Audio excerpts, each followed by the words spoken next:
ప్రధాన వార్తాపత్రికల్లోని ప్రధాన అంశాలను చూసాం కదా. ఇక దీనికి సంబంధించి మనం కొన్ని అంశాలను ఇప్పుడు చర్చిస్తాము.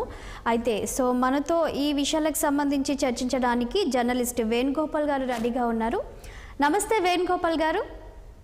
నమస్తే సార్, మనం ఇక్కడ చూస్తున్నాము దావోస్ పర్యటనకు వెళ్లారు సీఎం రేవంత్ రెడ్డి. అయితే ఈ పర్యటనలో ఇక్కడ సీఎం రేవంత్ రెడ్డి అయితే ఆదానిని కలిసి అక్కడ వాళ్ళు కొన్ని చర్చించుకున్నారు, కొన్ని అంశాలు, కొన్ని పెట్టుబడుల గురించి.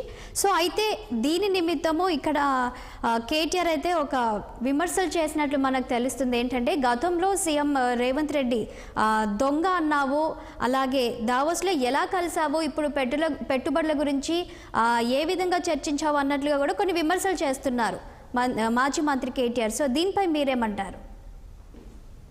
ఇప్పుడు దావోస్ లో జరిగింది వరల్డ్ ఎకనామిక్ ఫోరం.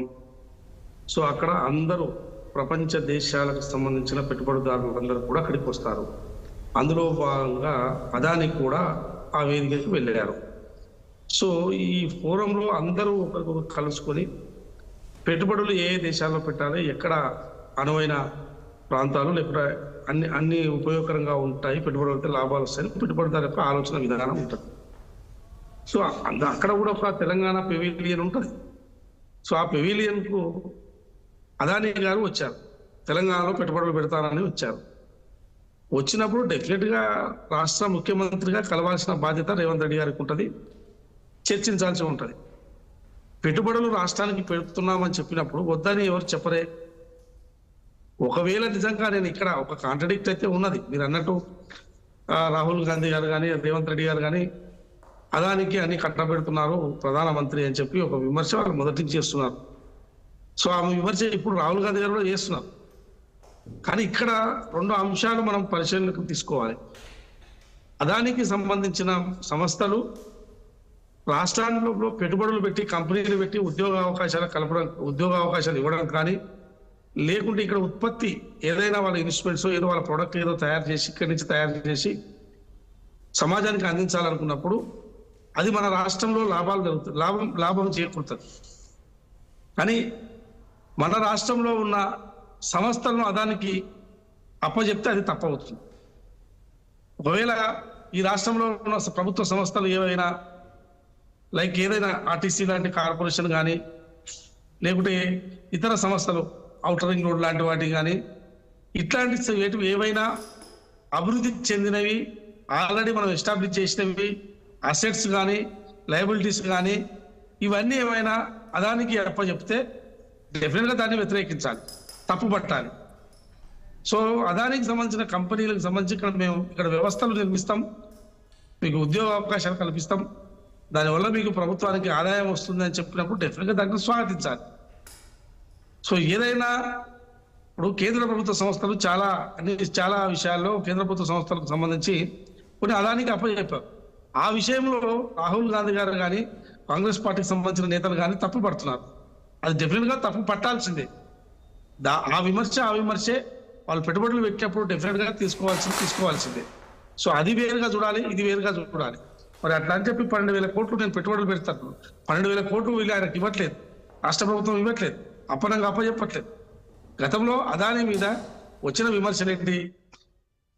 కొన్ని సెజ్జులు బొరంజాలు 500 కోట్లు, ఒక్కొక్క సెజ్జుకు 500 కోట్లు బొరంజాలు ప్రకటించింది కేంద్ర ప్రభుత్వం, విపరీతమైన రాయితీలు ఇచ్చింది, బ్యాంకు లోన్ మాఫీ, ఇట్లాంటివన్నీ కూడా విమర్శలు వచ్చినాయి. మరి ఇట్లాంటివి చేయకూడదు అనేది ఒక విమర్శ. చేయకూడదు అనేది రాహుల్ గాంధీ గారి యొక్క ఆరోపణ కానీ, ఇటు రేవంత్ రెడ్డి గారి యొక్క ఆరోపణ కానీ, ఇతర కాంగ్రెస్ పార్టీ నేతలు మాట్లాడే అంశాలు ఇవి పరిగణనలోకి తీసుకోవాలి తప్ప, ఇప్పుడు ఒకవేళ రాష్ట్ర ప్రభుత్వం అదానికి బొరంజాలు ఇచ్చింది అనుకోండి, దాన్ని మనం తప్పు పట్టాలి. ఎట్లా మీరు బొరంజాలు ఇస్తారు? మీరే విమర్శలు చేశారు, మీరే ఇప్పుడు నిన్నటి వరకు విమర్శలు చేశారు, మీరు అలా బొరంజాలు ప్రకటిస్తే ఎట్లా అని మనం మాట్లాడడానికి అవకాశం ఉంటుంది. అదాని ఇక్కడ ఏదో స్కిల్ యూనివర్సిటీ కానీ అదర్స్ ఏదో ప్రొడక్ట్ తయారు చేస్తామని కానీ, ఇక్కడ పెట్టుబడులు పెడతాము మేము 12,000 కోట్ల వరకు, మీరు మాకు మౌలిక సదుపాయాలు కల్పించండి. మౌలిక సదుపాయాలు అంటే ఏంటి? వాటరు, పవరు, రోడ్లు, వాళ్ళు పెట్టుకునే కంపెనీలకు సంబంధించి కల్పించాలనేది ప్రధానమైన డిమాండ్ ఏ కంపెనీ అయినా చేస్తుంది. అది ఖచ్చితంగా కల్పించాలి. అది వేరు ఇది వేరుగా మనం చూడాల్సిన అవసరం ఉందనేది నా యొక్క భావన. సార్ అదేవిధంగా ఇప్పటికీ మనం చూస్తున్నాము ఇక బీఆర్ఎస్ ప్రభుత్వంలో కార్యకర్తలు అయితే ఈ మధ్య కాలంలో బీఆర్ఎస్ పార్టీ అపజయం పాలైన తర్వాత ఏమంటున్నారంటే బీఆర్ఎస్ని టీఆర్ఎస్గా మార్చండి అనే వాదన అయితే ఎక్కువగా వినిపిస్తుంది. సో దీనిపై మీరేమంటారు?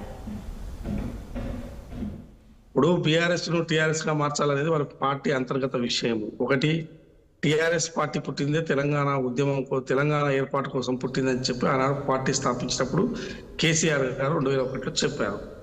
సో తెలంగాణ రాష్ట్ర సమితి దానిలో ఒక సోల్ అంటే ఆత్మ, దాంట్లో ఒక పవర్ ఉంది. తెలంగాణ అనే దాంట్లో ఒక పవర్ ఉంది. బీఆర్ఎస్ లో పవర్ లేదనేది మేము గతంలో కూడా చెప్పాం. అసలు మీరు తెలంగాణను వాడుకొని వదిలేసి ఇప్పుడు ఏదో భారత రాష్ట్ర సమితి దేశాన్ని ఉద్ధరిస్తా అని చెప్పి దేశమంతా తిరుగుతా అని చెప్తున్నారు. సో మీరు ఎప్పుడైతే పార్టీ పేరు మార్చుకున్నారో మీ బలం పోయిందని చెప్పి మేము గతంలో చెప్పాము, ఇప్పుడు చెప్తున్నాం.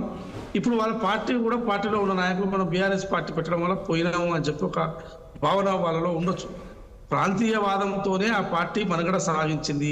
ప్రాంతీయవాదంతో ఎత్తుకొని రాష్ట్రాన్ని సాధించుకోవడానికి అవకాశం దొరికింది.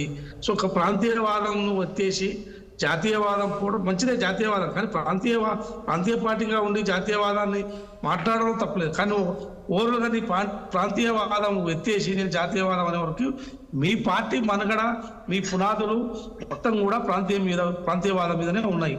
సో అవి ఎత్తేయడం వల్ల ఇవాళ పార్టీ ఏం ప్రశ్నించగలుగుతుంది అనే దాని మీద ఇవి ప్రశ్నలు ఉత్పన్నమవుతున్నాయి. కాబట్టి సో మొదట ఎక్కడైతే తప్పు చేసినామో ఆ తప్పును సరిదిద్దుకోవాలంటే ముందు టీఆర్ఎస్ మళ్ళీ మార్చాలని చెప్పి ఒక డిమాండ్ రావడం అనేది సహజమే. వచ్చినా తప్పు లేదు, మార్చుకున్నా తప్పు లేదు.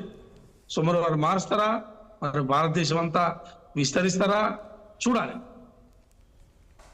అదేవిధంగా సార్ ఇక ఇప్పుడు కాంగ్రెస్ పార్టీలో మనం చూస్తే ఎమ్మెల్సీ ఎన్నికలు జరిగాయి. అయితే ఇవి ఇక ఏకగ్రీవమే అన్నట్టుగా కూడా మనకు వార్తలు వినిపిస్తున్నాయి. సో బీఆర్ఎస్ తరపు నుంచి కూడా ఇప్పుడు బీఆర్ఎస్ ప్రభుత్వం నుంచి కూడా పోటీ చేయలేదు ఈసారి, ఎందుకంటారు? వాళ్ళకి అవకాశం లేదమ్మా, వాళ్ళకి అవకాశం లేదు కాబట్టి పోటీ చేయలేదు. వాళ్ళు ఎక్కడ పోటీ చేసినా గెలిచే అవకాశం లేదు కాబట్టి పోటీ చేయలేదు. ఏకగ్రీవం అయిపోయినాయి. అందులో పెద్ద ఇష్యూ కాదు, అది న్యూస్ కాదు.